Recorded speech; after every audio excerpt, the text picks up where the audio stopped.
Hello साथियों, कैसे हैं? स्वस्थ हैं, मस्त हैं।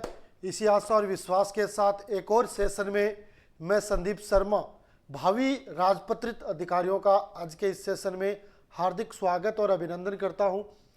आज चर्चा करेंगे कुछ और महत्वपूर्ण पॉइंट्स जो परीक्षा में आने वाले क्वेश्चनों से रिलेटेड होते हैं। पिछले सेशन में अपन ने चर्चा की थी कि किस तरीके से एक जो अकाउंट होती है उसमें जो शब्दावली होती है, यानी अपन बेस की बात करें तो आपको पता है कि भाई अकाउंटिंग के नियम वगैरह, रूल वगैरह, अवधारणाएं क्या है, उसके जो परंपराएं वगैरह क्या है, ये अपन एक नॉर्मल इंट्रोडक्शन के रूप में उन्हें शामिल करते हैं और ये मानते हैं कि भाई इनसे रिलेटेड क्वेश्चन है वो परीक्षा में आते भी हैं और इनका आधार ही आगे के जितने भी जो क्वेश्चन होते हैं उनको तैयार करता है। अगर अपने पास अकाउंटेंसी का जो बेसिक नॉलेज अगर बढ़िया है तो आगे की चीज अपन आसानी से समझ सकते हैं। मेरा यह मानना है कि कोई भी कंपटीशन एग्जाम अगर आप फाइट करते हो तो सबसे पहले आपको डिस्क्रिप्टिव पढ़ना चाहिए। जो अपन प्रयास कर रहे हैं कि अपन जो जो डिस्क्रिप्टिव चीज में इंपॉर्टेंट है ना, वो चीज आपको इस ऑनलाइन प्लेटफॉर्म के माध्यम से करवा दी जाए, है ना। डिस्क्रिप्टिव में से अपन को ऑब्जेक्टिव क्वेश्चन निकालने होते हैं, कहां से क्वेश्चन बन सकता है। अगर अपन बात करें कि डायरेक्ट जो ऑब्जेक्टिव क्वेश्चन होते हैं जिसकी बुक्स आती है उनको अपन पढ़ लेते हैं और उससे अपना सिलेक्शन होता है, तो ये एक मिथ्या धारणा है, ऐसा नहीं हो सकता। पहले आपको डिस्क्रिप्टिव पढ़ना पड़ेगा और अपने नॉलेज को इस हिसाब से बढ़ाना पड़ेगा कि आपको ये सोचना पड़ेगा कि अगर आप पेपर सेटर हैं तो कौन सा क्वेश्चन आप बना सकते हो। ऐसी भावनाएं आपके मन में लानी पड़ेगी। हाँ, ये भी क्वेश्चन बन सकता है, ये भी बन सकता है। इस तरीके के जो विचार आपके मन में आने लगेंगे तो निश्चित रूप से आप हर पॉइंट को ध्यानपूर्वक पढ़ोगे और ध्यानपूर्वक पढ़ोगे तो निश्चित रूप से वो चीज़ है वो आपके समझ में भी आएगी। तो अपन देखो चर्चा कर रहे थे शब्दावलियों से, उससे रिलेटेड अपने से क्रय क्या होता है, विक्रय क्या होता है, क्रय वापसी, विक्रय वापसी, पूंजी, आहरण, इन पॉइंटों पे अपने पिछली क्लास पे चर्चा हो चुकी है। इन पॉइंटों में फिर भी आपका कोई डाउट हो तो आप कमेंट बॉक्स में कमेंट डालें ताकि हम उसका रिप्लाई कर सकें, है ना। इंपॉर्टेंट है क्योंकि फर्स्ट ग्रेड में कॉमर्स में 340 भर्तियां, बहुत बड़ी भर्तियां मान सकते हैं। टोटल पोस्ट 2200 प्लस है ना। टोटल पे आप ध्यान मत दो क्योंकि अपने को तो कॉमर्स से मतलब है और कॉमर्स में आप सब जानते हो कि इतनी ज्यादा वैकेंसीज नहीं आती हैं।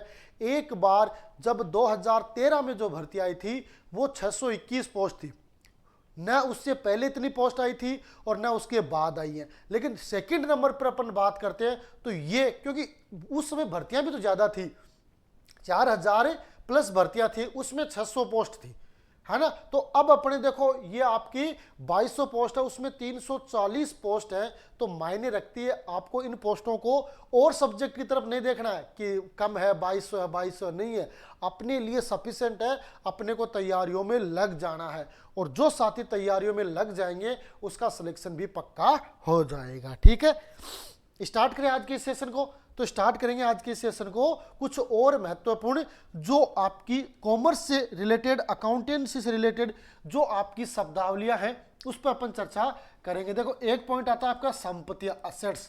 ये बहुत ही ज्यादा कंफ्यूज करती है। इसमें मूर्त अलग होती है, अमूर्त अलग होती है, फिक्स्ड अलग होती है, चालू यानी करंट अलग होती है। इनको आपको पहचानना पड़ेगा और ये जानना पड़ेगा। संपत्तियां क्या होती है? मुख्य रूप से वो संपत्तियां होती हैं जिसकी सहायता से जो व्यापार है, जो व्यवसाय है, उसका संचालन किया जाता है ना, उसका संचालन किया जाता है। अपन इस पर चर्चा करें तो क्या होता है कि व्यापार के स्वामित्व में प्राय कौन कौन से होता है? नगद होता है, बैंक शेष होता है, आपका जो डेटर है यानी देनदार होता है, आपका प्राप्य बिल यानी बिल रिसीवेबल होता है, स्टॉक होता है, आपका फर्नीचर होता है, आपका मशीन होता है, आपका लैंड एंड बिल्डिंग होता है। ये आपके संसाधन उपलब्ध होते हैं और इन संसाधनों की सहायता से ही व्यवसाय का संचालन है वो किया जाता है, व्यवसाय को कंटिन्यू किया जाता है। इन संसाधनों से भविष्य में नगद प्राप्तियों भी होती है। भाई इनसे नगद प्राप्तियां भी होती है। कई बार अपन भवन को बेच देते हैं, फर्नीचर बेच देते हैं, है ना। स्टॉक जो आपके पास माल था उसको आप बेचते हो तो आपको क्या होगी? भविष्य में नगद प्राप्तियां भी होती है और इनसे लाभ भी अर्जित किया जाता है। प्रॉफिट गेन है वो इन्हीं से किया जाता है। आप सब जानते हैं कि हमारे पास पर्याप्त संपत्तियां होंगी पर्याप्त अपने पास कैश रहेगा तो हम अपने व्यापार को आगे बढ़ा सकते हैं। अपना माल है वो ज़्यादा खरीद सकते हैं, ज़्यादा माल खरीदेंगे तो बेचेंगे, तो उसके आधार पर अपने ज़्यादा से ज़्यादा जो प्रॉफिट है वो अर्जित कर सकते हैं, है ना। ये सभी संसाधन व्यवसाय को चलाने में महत्वपूर्ण भूमिका निभाते हैं, है ना। व्यवसाय को चलाने में ये महत्वपूर्ण भूमिका निभाते हैं, अतः इन्हें संपत्तियां यानी असेट्स कहा जाता है। अब इन असेट्स में अलग अलग इनका वर्गीकरण हो सकता है कि भाई आपकी स्थायी संपत्ति कौन सी है, आपकी चालू संपत्ति कौन सी है, आपकी टेंजिबल असेट्स कौन सी यानी मूर्त संपत्ति कौन सी है, आपकी इनटेंजिबल असेट्स यानी अमूर्त संपत्ति कौन सी है, आपकी कृत्रिम संपत्ति यानी फिक्टिटीज असेट्स कौन सी है। तो यहाँ पर आपको थोड़ा सा सचेत रहना पड़ेगा, क्योंकि बहुत बार परीक्षा में ऐसा क्वेश्चन पूछा जाता है कि निम्न में से चालू संपत्ति है, निम्न में से स्थायी संपत्ति है ना, निम्न में से आपकी मूर्त संपत्ति है, निम्न में से अमूर्त संपत्ति है, निम्न में से आपकी कृत्रिम संपत्ति है। तो संपत्तियां हैं, लेकिन इनको वर्गीकरण यानी वर्गीकरण भी क्या अलग अलग उप वर्गीकरण इनका कर दिया जाता है, तो वो चीज अपने को ध्यान में रखनी है। संपत्तियों के रूप में मुख्य रूप से अपन इतना मान सकते हैं कि भाई व्यवसाय के संचालन में जिसका सहयोग लिया जाता है, जिसके द्वारा व्यवसाय का संचालन किया जाता है, वो अपने लिए संपत्ति मानी जाएगी, असेट्स मानी जाएंगी। क्लियर है, क्लियर है। बढ़े आगे। अब देखो एक परिभाषा भी दे रखी है, कौन, R.N. एंथोनी है, उसने असेट्स की परिभाषा दी है। क्या कहा है, assets are valuable resource owned by business which are acquired at a measurable money cost, है ना, मेजरेबल मनी कॉस्ट। क्या कहती है कि संपत्तियां मूल्यवान संसाधन है, यानी इन संपत्तियों का मूल्य है कुछ न कुछ होता है। जैसे भाई अपनी भूमि है उस पर तो हमेशा बढ़ती है, बाकी का भी कुछ न कुछ मूल्य होता है जो व्यवसाय द्वारा मापन योग्य यानी मापने योग्य, जिसको मेजरेबल है ना, योग्य मुद्रा लागत पर प्राप्त किए जाते हैं या उनको धारण किया जाता है, प्राप्त किया जाता है, व्यापार में एक्सेप्ट किया जाता है, व्यापार में उन्हें शामिल किया जाता है। तो देखो ये इंपॉर्टेंट परिभाषा है, परीक्षा में अगर ऐसी परिभाषा भी आ जाए तो कोई बड़ी बात नहीं है, परिभाषा दे दे। और उपरोक्त में से परिभाषा किसके द्वारा दी गई है, तो R.N. एंथोनी के द्वारा ये परिभाषा दी गई है। तो पूछा जा सकता है, मनोविज्ञान में तो आप जानते ही हो कि भाई आपका जो साइकोलॉजी होता है उसमें तो बहुत सारी परिभाषाएं होती है, उनको याद भी करना पड़ता है, और वो परिभाषाएं परीक्षा में एक दो परिभाषाएं आपको देखने को भी मिलती है ना। तो ये कोई गलत बात नहीं होगी अगर अकाउंटेंसी से भी या आपके जो सेकंड पेपर है उसमें भी ऐसी कोई परिभाषा आ जाए, है ना। तो अपने को थोड़ा सा इसको ध्यान रखना है कि किसने कहा है, R.N. एंथोनी ने कहा है, और ये कहा है कि संपत्तियां मूल्यवान संसाधन है जो व्यवसाय द्वारा मापने योग्य मुद्रा लागत पर प्राप्त किए जाते हैं, जिसे हम मापन कर सकते हैं। अपन ये कहते हैं कि भाई इस आपका जो मान लो पंखा है, पंखा की क्या कॉस्ट है, तो अब अपने को ऐसा पता नहीं चलेगा, लेकिन अपन उसे मुद्रा में मापेंगे कि भाई 500 रुपये है, 1000 है, 1500 है, 2000, जो भी है उसे मुद्रा में मापा जा सकता है, वो आपकी संपत्ति के रूप में काम करेगी। ठीक है, क्लियर है। बढ़े आगे, आगे देखते हैं। ये जो परिभाषा दी गई है इससे कुछ विशेषता है। नंबर 1 क्या है कि आपके जो संसाधन है वो क्या होने चाहिए, मूल्यवान होने चाहिए, वैल्यूएबल होने चाहिए। नंबर 2 क्या कहता है, संसाधन व्यवसाय द्वारा धारित ओवन यानी व्यवसाय द्वारा धारित होने चाहिए। मूल्यवान तो सभी के होते हैं, किसी दूसरे की संपत्ति उसका भी मूल्यवान होता है ना, ये थोड़ी पर उसको अपने खातों में लिखाएंगे, नहीं, वो क्या होनी चाहिए, उस व्यापार में धारित होनी चाहिए, उस व्यापार में होनी चाहिए। और क्या कहता है कि संसाधनों की प्राप्ति मापने योग्य, है ना, योग्य मुद्रा लागत पर होनी चाहिए, जिसे हम मुद्रा में माप सकते हैं वो होनी चाहिए, मेजरेबल होनी चाहिए, है ना। तो तीनों पॉइंट को जो आपकी परिभाषा आई है, जो R.N. एंथोनी ने जो परिभाषा दी है, उसका जो निष्कर्ष है वो अपन इन 3 पॉइंटों में समझ सकते हैं कि भाई संसाधन वो मूल्यवान होने चाहिए, है ना, व्यवसाय द्वारा धारित होनी चाहिए, और साथ में उसे मुद्रा में मापन योग्य होनी चाहिए। ठीक है, हो गया बात। आगे क्या कह रहा है, यदि संसाधनों का मुद्रा लागत पर मापन नहीं हो सकता तो वह संपत्ति नहीं होगी। जिसे मुद्रा में अपन नहीं माप सकते फिर वो संपत्ति नहीं मानी जाएगी। जैसे मान लो एक टाइपराइटर की नियुक्ति की, तो यहाँ पर मुद्रा में नहीं माप सकते इसको, क्योंकि नियुक्ति की है, लेकिन उसको वेतन देते हैं तो वहां पर वो मेजरेबल है, उसे मुद्रा में माप सकते हैं, है ना, तो वो नहीं होगी। संपत्तियों से व्यवसाय का संचालन किया जाता है, ये बात होगी, जिससे भविष्य में लाभ प्राप्त होते हैं और नगद प्राप्तियां भी होती रहती हैं। भाई जितनी भी व्यापार की संपत्तियां हैं, चाहे वो आपकी स्थायी संपत्ति हो, चाहे वो आपकी चालू संपत्ति हो, चाहे आपकी वो कहते हैं मूर्त संपत्ति हो, चाहे वो आपकी अमूर्त संपत्ति हो, है ना, इन सब का प्रयोग है कहाँ किया जाएगा, व्यवसाय के संचालन में किया जाएगा। और व्यवसाय के संचालन में इनका प्रयोग किया जाएगा, इसलिए इस कारण इससे क्या होगा, लाभ अर्जित किया जाएगा और वो लाभ आपके ट्रेडिंग P&L अकाउंट में शो होगा और उसके सहायता से आर्थिक परिणामों की गणना करने के लिए आपकी बैलेंस शीट है वो तैयार की जाएगी। ठीक है, तो ये नगद प्राप्तियां भी होती है, किससे, संसाधनों से, क्योंकि अपने पास जब पर्याप्त संसाधन होंगे तभी अपन व्यवसाय का संचालन है वो सही तरीके से कर पाते हैं। ठीक है, यहां तक क्लियर है। बढ़े आगे, आगे देखते हैं। अब देखो ये आगे आपके संपत्तियों के प्रकार, संपत्तियों के प्रकार में अपन देखते हैं क्या क्या लिख रखा है, टाइप ऑफ असेट्स, है ना। इसमें देखो पहली आती है स्थायी संपत्ति, जिसे हम क्या कहते हैं, फिक्स असेट्स, यानी ऐसी संपत्तियां जो व्यापार में स्थायी होती है, यानी जिनका प्रयोग 12 महीने से अधिक समय के लिए किया जाता है, वो आपकी स्थायी संपत्तियां मानी जाएंगी, है ना। देखो इसमें क्या लिख रखा है कि स्थायी संपत्तियों से आज से उन संपत्तियों से होता है जिन्हें व्यवसाय में लंबे समय तक, है ना, लंबे समय तक लगातार उपयोग हेतु रखा जाता है। लंबे समय का मतलब हो गया 12 महीने से अधिक समय के लिए उन्हें रखा जाता है। जिनसे वस्तुओं अथवा सेवाओं का उत्पादन किया जाता है, उनसे क्या होगा, वस्तुओं का उत्पादन और सेवाओं का उत्पादन किया जा सकता है। दोनों चीज का, जो निर्माणी संस्था होती है वो क्या करेगी, वस्तुओं का उत्पादन करेगी, और जैसे मान लो कोई बैंकिंग सेक्टर है, कोई ट्रांसपोर्टेशन है, वो क्या करेगा, सेवाएं उत्पादन करेगा, है ना। जैसे मान लो किसी ने अपनी गाड़ी किराए पे दी है ना, तो वहां पे कोई प्रोडक्शन नहीं हो रहा लेकिन वो सेवाएं दे रहा है, इस वजह से अपन उसको क्या करेंगे, उसका चार्ज दिया जाएगा।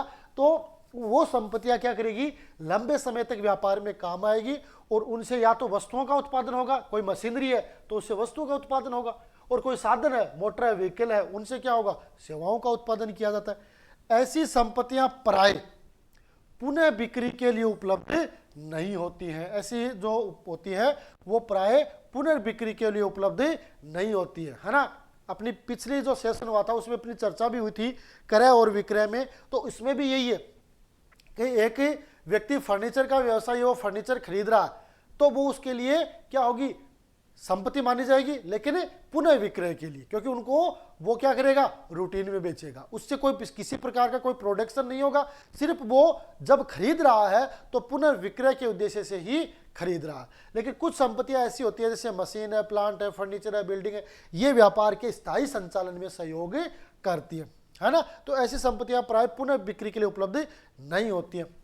स्थायी संपत्तियों में आपकी भूमि है ना, भूमि है, भवन है, लैंड एंड बिल्डिंग है, प्लांट एंड मशीनरी है, फर्नीचर है, मोटर गाड़ियां है, आदि आपकी स्थायी संपत्तियों में शामिल होती है। तो देखो ये इंपॉर्टेंट है, फिक्स असेट्स कौन कौन सी हैं, आपकी लैंड एंड बिल्डिंग है, प्लांट है, मशीनरी है, फर्नीचर है, मोटर व्हीकल्स है, ये सारी आपकी स्थायी संपत्तियों में मानी जाती है। ठीक है, स्थायी संपत्तियों में आप कंफ्यूज नहीं है ना किसी प्रकार का, स्थायी संपत्तियों में कंफ्यूज नहीं है ना, स्थायी संपत्तियों में, है ना। तो ये इंपॉर्टेंट है, ये आपकी फिक्स्ड असेट्स होंगी, पहला टाइप हो गया।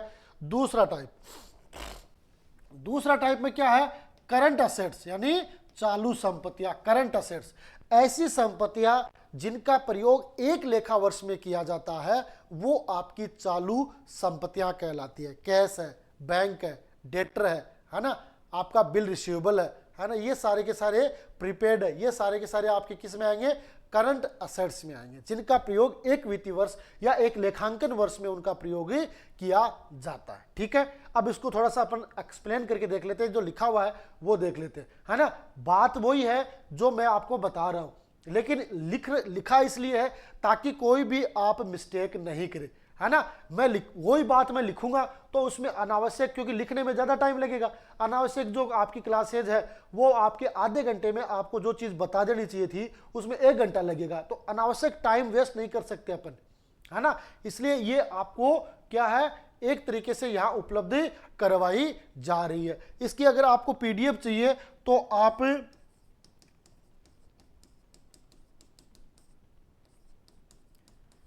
ये अपना टेलीग्राम चैनल है, उसको ज्वाइन कर सकते हो। संदीप शर्मा RES ये टेलीग्राम चैनल है, इसको ज्वाइन कर लो। वहां पर आपको ये PDF भी मिल जाएगी और उसका आप प्रिंट निकालना चाहो तो प्रिंट भी निकाल सकते हो और अपने हिसाब से इनको याद कर सकते हो। तो ये अपना टेलीग्राम चैनल है, उस पर ज्वाइन कर लो। साथ में मेरा तो ये मानना है कि आप इनको लिखो, क्योंकि पहले जो चीज पढ़ते हैं फिर उसको लिखते हैं तो वो चीज अपने स्थायी होती है, कंठस्थ होती है। तो ये अपने को ध्यान में रखना, ठीक है। तो ये अपना टेलीग्राम चैनल है, इसको आप ज्वाइन कर लेना। यहाँ से आपको तमाम जो डिटेल है वो मिल जाएगी, ठीक है। अब चालू संपत्तियां कौन सी होती हैं कि चालू संपत्तियां वे संपत्तियां होती है जो व्यवसाय द्वारा विक्रय हेतु रखी जाती है ना। उनको क्या क्या उसी वित्तीय वर्ष में काम में लिया जाता है, या जिन्हें प्राय एक लेखा वर्ष के भीतर ही नगद में परिवर्तित कर लिया जाता है ना। एक लेखा वर्ष के अंतर्गत ही उन्हें नगद में परिवर्तन किया जाता है। जैसे अपना बिल है, बिल रिसीवेबल, जिसे अपने को राशि प्राप्त होनी है तो वो राशि आपको एक वित्तीय वर्ष या एक लेखांकन वर्ष में प्राप्त करनी होगी। आपके पास कैश है तो वो तो वैसे ही लिक्विड में है, आपके पास स्टॉक है तो उसको भी आप एक वित्तीय वर्ष में चेंज करते हैं, है ना। तो इस तरीके से है, एक लेखा वर्ष के भीतर इन्हें नगद में चेंज करना पड़ता है।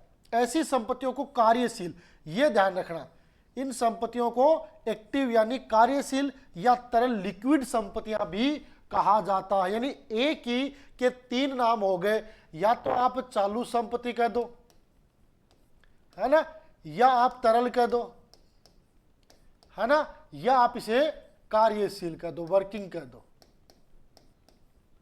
है ना।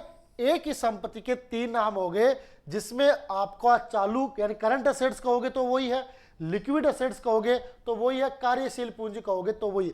पर लिक्विड में थोड़ा सा ध्यान रखना है, अगर कंप्लीटली अपन लिक्विड कहते हैं तो इसमें आपका स्टॉक है, प्रीपेड है, वो इसमें इंक्लूड नहीं किया जा सकता। लेकिन अपने का आधार के रूप में मान सकते हैं कि ये लिक्विड होती है। लिक्विड का मतलब क्या, जिसे तुरंत अपन मुद्रा में परिवर्तित कर सकते हैं, है ना। इन संपत्तियों में आपका स्टॉक है, देनदार है, प्राप्य बिल है, प्रीपेड है, इनको इसमें शामिल किया जाता है। करंट असेट्स में इनको शामिल किया जाता है, ठीक है। ओके, बढ़े आगे। इसके अलावा बैंक शेयर्स है, रोकड़ शेयर्स है, ये पूर्णतः तरल, एब्सोल्युटली लिक्विड है। ये आपकी एब्सोल्युटली तरल में मानी जाती है, पूर्णतः तरल में मानी जाती है। ये अपने को ध्यान में रखना। चालू संपत्तियों को फ्लोटिंग, है ना, फ्लोटिंग असेट्स या चक्रीय संपत्तियां, जो आपकी कैलकुलेटिंग असेट्स भी कहते हैं, है ना, चक्रीय, जो घूमती है ना, सर्कुलेटिंग, उसके आधार पर, क्योंकि ये लगातार व्यापार में आती जाती रहती है ना। ये फ्लोटिंग कह दो या चक्रीय कह दो, क्योंकि ये घूमती रहती है।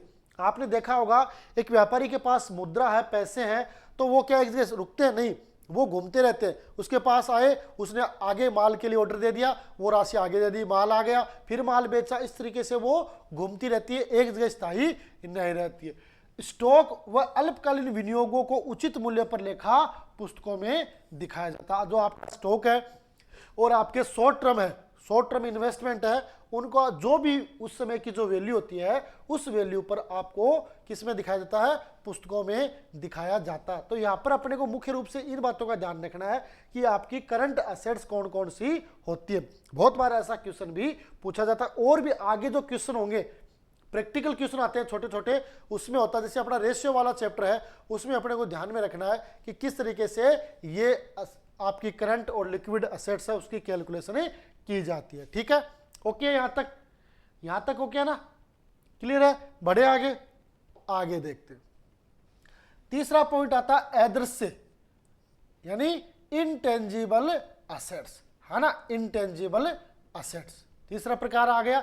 इनटेंजिबल कौन सी, अदृश्य संपत्तियां, यानी ऐसी संपत्तियां जिनको सिर्फ और सिर्फ अपन महसूस कर सकते हैं कि वो अपने पास है, जिसमें गुडविल है, पेटेंट है, ट्रेडमार्क है, कॉपीराइट है, लाइसेंस है। ये इस तरीके की चीजें हैं जो व्यापार में जिनका होना जरूरी है, लेकिन उनको सिर्फ अपन महसूस कर सकते हैं और उसके बदले में अपन को पेमेंट देना पड़ता है। जैसे अपन किसी भी चीज का लाइसेंस लेते हैं तो वो लाइसेंस एक डॉक्यूमेंट के रूप में तो होता है, लेकिन उसके बदले में अपन को पैसे चुकाने पड़ते हैं। एक गुडविल होती है ना। एक दुकान है, कपड़े की दुकान है मार्केट में, उसके पास खूब ग्राहक आ रहे हैं और दूसरी दुकान है उसी के पास है, कपड़े की है, लेकिन उसके पास कोई नहीं आ रहा, तो वहां पर क्या वो वैल्यूएशन है गुडविल की, है ना। तो गुडविल भी आपकी अदृश्य संपत्तियों में शामिल की जाती है। गुडविल के बारे में आपकी जो पार्टनरशिप बुक है उसमें बड़ा टॉपिक मिलेगा, क्योंकि गुडविल से क्वेश्चन है वो हर बार आती है। गुडविल की मेथड्स भी है, उसके गुडविल की प्रविष्टियां भी है, तो गुडविल एक इंपॉर्टेंट पॉइंट बनता है। ठीक है, संपत्तियों को मोटे रूप में दो भागों में, जिसमें आपके दृश्य और अदृश्य में, पहले तो हो गई आपकी करंट और फिक्स्ड। अब उन्हीं को संपत्तियों को दो भागों में बांटा गया, एक तो दृश्य संपत्तियां और एक अदृश्य संपत्ति, है ना। बांटते जो संपत्तियां भौतिक रूप से दिखाई देती है, यानी जो फिजिकल अपन जिनको देख सकते हैं, छू सकते हैं, महसूस कर सकते हैं, वो आपकी कौन सी होंगी, आपकी भौतिक संपत्तियां, जिसे दृश्य संपत्तियां कहेंगे, उन्हें हम दृश्य संपत्तियां कहते हैं। जिसमें आपका भवन है, भूमि है, मशीनरी है, फर्नीचर है, स्टॉक है, रोकड़ है ना। अब देखो यहाँ पे चेंज हो गया ना, ये रोकड़ आपका किस में आता है, करंट असेट्स में, स्टॉक किस में आता है, करंट असेट्स में, लेकिन यहाँ पर ये कौन सी में है, कौन सी में, दृश्य संपत्तियों में भी शामिल है। तो दोनों का वर्गीकरण अलग हो गया ना, कि दृश्य में जो आपकी स्थायी और चालू संपत्तियां थी वो आपकी दृश्य में भी शामिल है ना। भूमि है, भवन है, प्लांट है, मशीन है, फर्नीचर है, बिल्डिंग, स्टॉक, रोकड़, ये सारे के सारे आपके दृश्य संपत्तियां। कुल मिला के अपन इतना कह सकते हैं कि दृश्य संपत्तियां वो होती हैं जिन्हें हम देख सकते हैं, जिन्हें हम छू सकते हैं, जिन्हें हम महसूस कर सकते हैं, वो आपकी दृश्य संपत्तियां होती हैं। इस जस्ट इसके विपरीत ऐसी संपत्तियां, है ना, जो होती तो है परंतु भौतिक स्वरूप में दिखाई नहीं पड़ती, होती है वास्तव में लेकिन भौतिक स्वरूप में दिखाई नहीं देती है, वो आपकी अदृश्य संपत्तियां कही जाती है। इसमें आपकी गुडविल यानी ख्याति है, कॉपीराइट है, पेटेंट है, ट्रेडमार्क है, लाइसेंस है, ये सारे के सारे आपके इनटेंजिबल असेट्स में शामिल की जाती है। ठीक है, ठीक है, तीन हो गई आपकी, स्थायी हो गई, आपकी चालू हो गई यानी फिक्स असेट्स, करंट असेट्स और इनटेंजिबल असेट्स। इनटेंजिबल के दो पार्ट है, जिसमें आपकी टेंजिबल है और इनटेंजिबल है। ठीक है, अब ये आपको ध्यान रखना। बढ़े आगे, यहां तक क्लियर है सारी चीज।